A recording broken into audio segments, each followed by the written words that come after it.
Nous sommes à Droix, le quartier de Liège qui a une réputation sulfureuse. Et pourtant, c'est dans ce quartier que nous avons découvert un îlot d'humanité. Je vous invite à nous suivre. Jean-Michel, bonjour et merci de nous recevoir chez vous. Je pense que nos amis de TV Wallonie aimeraient bien savoir, mais qui est ce Jean-Michel Balthazar? Alors, vous pouvez nous parler un petit peu de votre vie avant qu'on ne parle de vos actions? Eh bien, donc moi j'étais quelqu'un qui travaillait à une certaine époque comme cuisinier et garçon de salle. Il y a eu une restructuration sociale et professionnelle dans mon métier. Et donc je me suis retrouvé sur le carreau, je me suis retrouvé au chômage. Et donc au chômage, j'ai vu la réalité de la vie qu'on ne montre rarement aux gens.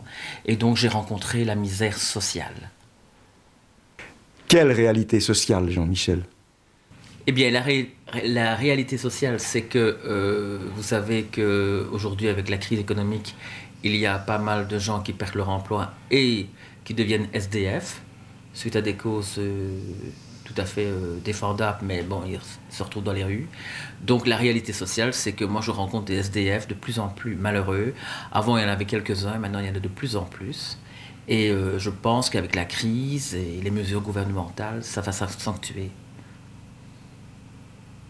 Et dites-moi, Jean-Michel, qu'avez-vous décidé de faire pour venir en aide aux plus malheureux? Eh bien, nous étions à la période de Noël. J'ai raté une recette. Et comme les sœurs Tatin, j'ai lancé ma recette suite à une rature. Et de là, j'ai conçu une crêpe miraculeuse. Et dites-moi, l'aventure des crêpes, on va l'appeler comme ça. Comment c'est arrivé, ça? Alors, c'est tout simple. C'est comme j'explique à chaque journaliste, c'est tout simple. Une rupture sentimentale. Le 14 décembre 2012, je reçois une claque, une torgnole. Je rentre chez moi, je commence à fumer, je commence à boire un verre et puis je me dis, allez, il y a pire que moi. J'ai ma poêle à crêpes devant moi. Je m'établis à faire des crêpes. J'en fais une quarantaine, je ne sais pas quoi faire avec les 40 crêpes. Je les emballe dans du papier cellophane. Et puis je pars à l'aventure avec une gêne terrible, comment faire avec les crêpes.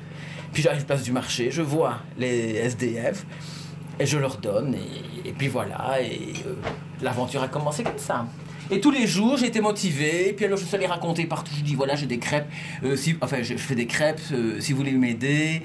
Alors les gens, ah non on donne pas d'argent, il n'y a pas d'argent. Et automatiquement j'ai commencé à faire les crêpes tous les jours, vraiment tous les jours. Et j'étais motivé. Puis alors j'ai vu une abondance qui est arrivée de tous les côtés. J'ai accepté, j'ai pris. Dites-moi, est-ce que vous n'avez pas un secret de fabrication pour vos crêpes? Mais si, mais attendez. Si, j'ai maintenant créé une crêpe qui goûte le laquement. Celui qui ne sait pas ce que c'est un laquement, puisque le laquement on n'en fait pas dans toutes les villes, à Namur par exemple on n'en fait pas, eh bien il ne sait pas de quoi je parle. Mais celui qui connaît, dans la province de Liège en tout cas, tout le monde sait ce que c'est un laquement, eh bien moi suite à une erreur culinaire, je suis arrivé un jour à me dire, bon cette préparation je ne peux pas l'acheter, je vais faire des crêpes. Puis en mettant de la cassonade, ça a été le miracle. Tellement le miracle que tout le monde me disait, mais il m'en faut, mais en dehors des SDF. Oh, il m'en faut. Bon, conclusion, j'en ai fait pour moi, j'en ai fait pour les amis, j'en ai fait pour des tas de gens, j'en ai fait pour les SDF. Et les SDF, aujourd'hui, me disent toujours, oh, ils m'appellent Crêpeman, d'ailleurs, les SDF à Liège, ou Monsieur Crêpe. Et alors, ils me disent toujours, elles sont extra. Au point qu'il y a certains marchands ici à Liège qui se sont dit, ben, on revoit bien la recette. Je dis, non, il n'y a pas question. Je vais labelliser, d'ailleurs. Oh, salut, comment vas-tu? Bonjour Jean-Michel, voilà des œufs pour toi. Ah oui? Oui, Ah ben oui, merci, hein. pour faire des bonnes crêpes. Ça va, ok, il n'y a pas de problème. Embrasse bien ta famille, hein. Merci. Et ton mari, hein. Bonjour madame, nous profitons de votre passage chez Jean-Michel. Nous avons vu que vous lui apportiez des œufs. Qu'est-ce que vous pensez de son action au quotidien? Je pense que c'est une action unique ici à Liège, de faire ça bénévolement, sans rien attendre en retour. Et je trouve ça que c'est très bien. Moi, je l'aide de temps en temps. Je vais aussi porter avec lui les crêpes au SDF le soir. Et je l'aide comme je peux. Mais je trouve que c'est fantastique et que c'est rare et que ça fait de la solidarité. Jean-Michel nous disait que ça lui procure un grand bien-être d'aller aider les plus pauvres. Qu'est-ce que vous en pensez, vous? Oui, parce qu'en plus, les SDF, c'est les seules personnes qui vous disent encore merci quand on donne une crêpe gratuitement comme ça. En général, même les autres gens ne disent pas merci. Je trouve que c'est formidable, que c'est bien. Je vous remercie. Merci. Donc Jean-Michel, on l'a bien compris, vous faites des crêpes pour les SDF, vous leur faites du café, vous descendez vous-même dans la rue et vous leur apportez en même temps un peu de chaleur humaine. Mais dites-moi, tout ça, ça a un coût. Comment vous faites pour vous en sortir? Alors, pour faire des crêpes, moi j'ai lancé un appel sur Facebook et auprès de mes amis, je leur ai dit le but de cette opération et tout le monde s'est prêté au jeu en m'apportant du lait, des œufs, de la farine, des confitures, du chocolat. Et donc, comme j'avais une page Facebook, j'ai annoncé chaque fois un donateur. Et d'autres se sont dit, ben nous aussi on va faire. Parce que les gens en fait ne veulent plus verser de l'argent au SDF, sachant que très bien c'est souvent lié à la drogue et à l'alcool. Et donc ils préfèrent participer autrement, ils savent où le produit va. Donc il y a des gens qui m'ont accompagné sur le terrain et ont vu comment je faisais. Donc tout le monde s'est prêté au jeu et les dons arrivent systématiquement tous les jours. Tous les jours, j'ai des dons de lait, etc. Et puis de là, j'ai voulu faire du café et j'ai rencontré la page Facebook de Douekbert. J'ai posé la question, mes crêpes, elles iraient bien avec votre café. Et Douekbert s'est dit, tiens, voilà un projet intéressant, un projet social intéressant. Et Douekbert m'a contacté, on a fait une interview et Douekbert m'a fourni 15 kilos de café, dont je me suis permis de faire des thermos, en plus de mes crêpes, et les servir sur la voie publique. Avec parfois des bénévoles, des personnes, des donateurs qui avaient envie de savoir ce que c'était vraiment la misère et de la découvrir.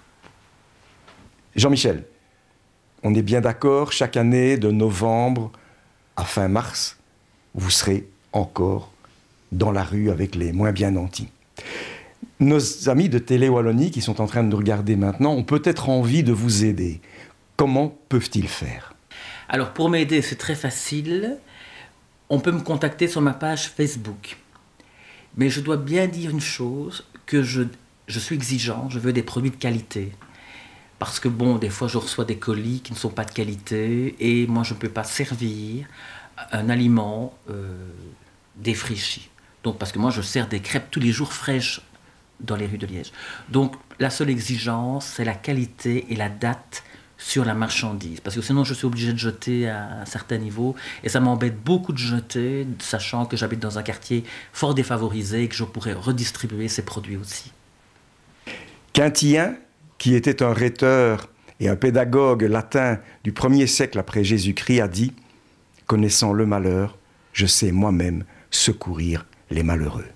Cette petite phrase, je l'adresse à Jean-Michel Balthazar. Si vous voulez l'aider, cela va s'afficher ici en dessous. Vous vous adressez directement sur sa page Facebook. Et si vous connaissez, vous aussi, dans votre ville, votre commune, votre rue, quelqu'un qui, comme Jean-Michel, sert la cause des moins bien nantis, vous nous écrivez aussi sur la page Facebook de TV Wallonie. Jean-Michel, oui. Merci de nous avoir reçus. Nous allons vous laisser aller retrouver vos SDF. Nous avons décidé à TV Wallonie que le respect de la dignité humaine passait aussi par le respect du droit à l'image. Nous n'irons donc pas les voir. Vous leur remettrez nos amitiés. On vous remercie pour ce que vous faites et nous continuerons à vous suivre dans votre travail. Merci, à très bientôt. Ok, merci beaucoup à vous de m'avoir aidé et d'avoir permis à la population aussi de s'engager dans ce genre d'action sociale. Voilà, donc merci.